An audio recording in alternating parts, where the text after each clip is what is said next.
প্রিয় দিনদার মুসলমান ভাই ও বোনেরা, আজকে আমরা যে বিষয় নিয়ে কথা বলবো, যে রোজা রেখে যে আমলগুলো আমাদের করতে হবে, রোজা রেখে যে এই নিয়মকানুনগুলো মেনে চলতে হবে, তাহলে আল্লাহ রব্বুল আলামিন আমাদেরকে পরিপূর্ণ রোজার সওয়াব দান করবেন। সুবহানাল্লাহ।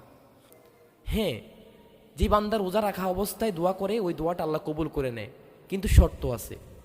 শর্ত হলো 3টার সময়ে আল্লাহ রব্বুল আলামিন রোজাদারের দোয়াটাকে কবুল করে নেয়। আসসালামু আলাইকুম রহমতুল্লাহি ওয়াবারাকাতু। আলহামদুলিল্লাহি নাহমাদুহু ওয়া নুসাল্লি আলা রাসূলিহিল কারীম, আম্মা বা'দ। ফাউযু বিল্লাহি মিনাশ শাইতানির রাজীম। বিসমিল্লাহির রহমানির রহিম। ইন্নাল্লাহা ওয়া মালাইকাতাহু ইউসাল্লুনা আলান নবী ইয়া আইয়ুহাল্লাযীনা আমানু সাল্লু আলাইহি ওয়া সাল্লিমু তাসলিমা। প্রিয় দিনদার মুসলমান ভাই ও বোনেরা, আজকে আমরা যে বিষয় নিয়ে কথা বলবো, যে রোজা রেখে যে আমলগুলো আমাদের করতে হবে, রোজা রেখে যে এই নিয়মকানুনগুলো মেনে চলতে হবে, তাহলে আল্লাহ রব্বুল আলামিন আমাদেরকে পরিপূর্ণ রোজার সওয়াব দান করবেন। সুবহানাল্লাহ। প্রিয় দিনদার মুসলমান ভাই বোনেরা, পবিত্র মাহে রমজান আল্লাহ রব্বুল আলামিন আমাদেরকে একটি বছর অতিবাহিত হওয়ার পরে আমাদের নসিবে রেখেছেন। আল্লাহ রব্বুল আলামিন আমাদেরকে পবিত্র মাহে রমজান রোজাকে পরশ করে দিয়েছেন।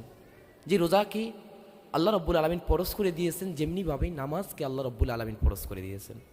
5 ওয়াক্ত নামাজ যেমনিভাবে পড়া পরশ ছেড়ে দিলে কবিরা গুনাহ, ঠিক তেমনিভাবে পবিত্র মাহে রমজানের রোজাটাকে আল্লাহ রব্বুল আলামিন পরশ করে দিয়েছেন।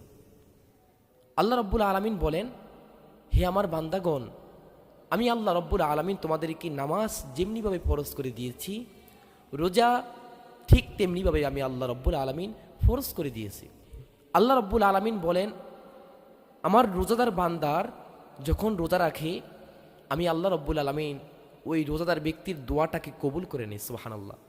হ্যাঁ, যে বান্দা রোজা রাখা অবস্থায় দোয়া করে, ওই দোয়াটা আল্লাহ কবুল করে নেয়, কিন্তু শর্ত আছে। শর্ত হলো 3টার সময়ে আল্লাহ রব্বুল আলামিন রোজাদারের দোয়াটাকে কবুল করে নেয়। সে 3টার সময় হলো, 1 নম্বর ইফতারের সময়। বান্দা যখন ইফতার সামনে রেখে আল্লাহর কাছে দোয়া করে, ওই দোয়াটা আল্লাহ রব্বুল আলামিন তার দরবারে কবুল করে নেয়। সুবহানাল্লাহ। 2 নম্বর হচ্ছে যে বান্দা তাহাজ্জুদের সময়, বান্দা যখন সেহরি খাওয়ার জন্য গভীর রাত্রে যখন উঠে যখন তাহাজ্জুদ পড়ে যখন বান্দা দোয়া করে, ওই দোয়াটা আল্লাহ রব্বুল আলামিন তার দরবারে কবুল করে নেয়। সুবহানাল্লাহ। 3 নম্বর বান্দা সেজদার সময়, সেজদার মধ্যে বান্দা যখন পড়ে আল্লাহ রব্বুল আলামিনের কাছে দোয়া করে, ওই দোয়াটা আল্লাহ রব্বুল আলামিন কবুল করে নেয়। সুবহানাল্লাহ। এই 3টার সময়ে যে বান্দা আল্লাহর কাছে দোয়া করবে, আল্লাহ রব্বুল আলামিন বান্দার দোয়াটাকে খাঁটি নিয়তে কবুল করে নেবে। সুবহানাল্লাহ। সম্মানিত দিনদার মুসলমান, তাহলে আমরা কি আমল করব? আজকে যে বিষয়গুলো কথা বলবো, যে আমরা রোজা রেখে কি আমলগুলা করব। আল্লাহ রাব্বুল আলামিন বলেন, বান্দা তুমি বেশি বেশি কালামে পাক থেকে তেলাওয়াত করো, কোরআন শরীফ তেলাওয়াত করো, আল্লাহর কোরআন পড়ো, আল্লাহর কোরআনগুলো মেনে চলো। আল্লাহ রাব্বুল আলামিন বলেন, তুমি অন্য সময়ে যদি কোরআন তেলাওয়াত করতা, যতটুকু সওয়াব পেইতা, যতটুকু সওয়াব আল্লাহ রাব্বুল আলামিন তোমাকে দান করত, তার চাইতে ডাবল গুণ আল্লাহ রাব্বুল আলামিন তোমার রমজানের উসিলায় তোমাকে সওয়াব দান করবে। সুবহানাল্লাহ। তাহলে আমরা বুঝলাম যে পবিত্র মাহে রমজানে রোজা রাখা অবস্থায় কোরআন তেলাওয়াত করা, আল্লাহর কালামে পাক তেলাওয়াত করা। মনে রাখবেন, চেষ্টা করবেন যে পবিত্র কালামে পাক রমজানে 30টা রমজানে খতম দেওয়ার চেষ্টা করবেন। দিনদার মুসলমান ভাই বোনেরা, 2 নম্বরে আসি। বেশি বেশি করে আল্লাহ রাব্বুল আলামিন বলেন যে রমজানে রোজা রাখা অবস্থায় 5 ওয়াক্ত জামাতের সহিত নামাজ আদায় করা। 5 ওয়াক্ত নামাজ আল্লাহ রব্বুল আলামিন ফরজ করে দিয়েছেন। যেমনিভাবে আপনি রোজাকে আল্লাহকে ভয় রেখে রোজা রাখতেছেন, ঠিক নামাজটাকে আল্লাহকে ভয় করে পড়তে হবে। রোজা ফরজ, নামাজও ফরজ। ঠিক একটা ফরজ যদি আপনি ধরেন রোজা রাখছেন কিন্তু নামাজ পড়েন না, তাহলে একটি ফরজ রাখা হলো, আরেকটি ফরজ ছেড়ে দেওয়া হলো, তাহলে কোনো লাভ হইল না, পরিপূর্ণ সওয়াব আপনি পাইলেন না। নামাজ না পড়ার কারণে আপনি গুনাহগার হয়ে গেলেন। কি লাভ হলো আপনার রোজা রেখে? তাহলে বুঝলাম রোজা রেখে নামাজ পড়তে হবে জামাতের সহিত 5 ওয়াক্ত নামাজ। দিনদার মুসলমান, 2 নম্বরে আসি আমরা। জিকির আজকার করতে হবে, বেশি বেশি তাসবিহ তাহলিল কোরআন তেলাওয়াত করতে হবে। কি কি জিকির আজকার করব? সুবহানাল্লাহ, আলহামদুলিল্লাহ, আল্লাহু আকবার, আস্তাগফিরুল্লাহ, তওবা করতে হবে।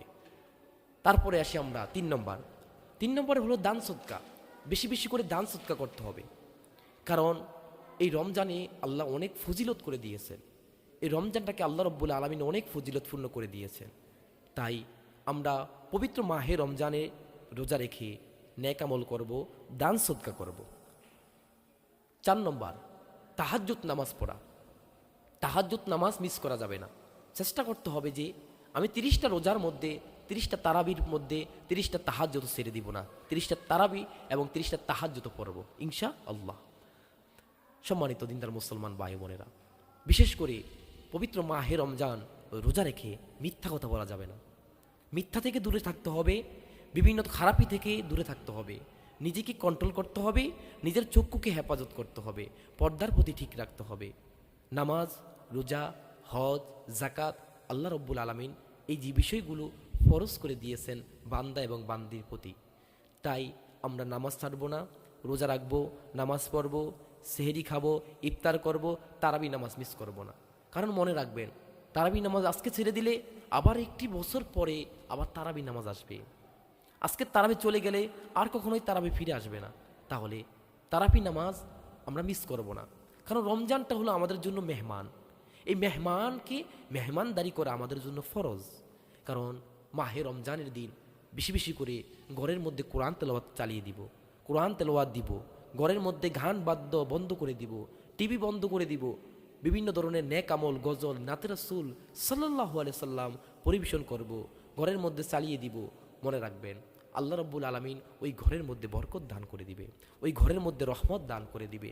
আর যেই ঘরে আল্লাহ রব্বুল আলামিন রহমত দান করবেন, বরকত দান করবেন, ওই ঘরের মধ্যে বালা মুসিবত আসবে না, ওই ঘরের মধ্যে শয়তান আসবে না, ওই ঘরের মধ্যে ক্ষতিগ্রস্ত কেউ হবে না, ওই ঘরের মধ্যে কোনো রোগ ব্যারাম কিছু আসবে না, যদি ঘরের মধ্যে কোরআন তেলাওয়াত চালিয়ে দিন। দিনদার মুসলমান ভাই ও বোনেরা, আমার ভিডিওটি যদি ভালো লাগে শেয়ার করে দিবেন, আপনার পার্শ্ববর্তী ভাইদেরকে এই আমলগুলো, এই মেসেজগুলো ড্রপ করে দিবেন, এই মেসেজগুলো তাদের কাছে পৌঁছে দিবেন। আসসালামু আলাইকুম ওয়া রাহমাতুল্লাহি ওয়া বারাকাতুহু।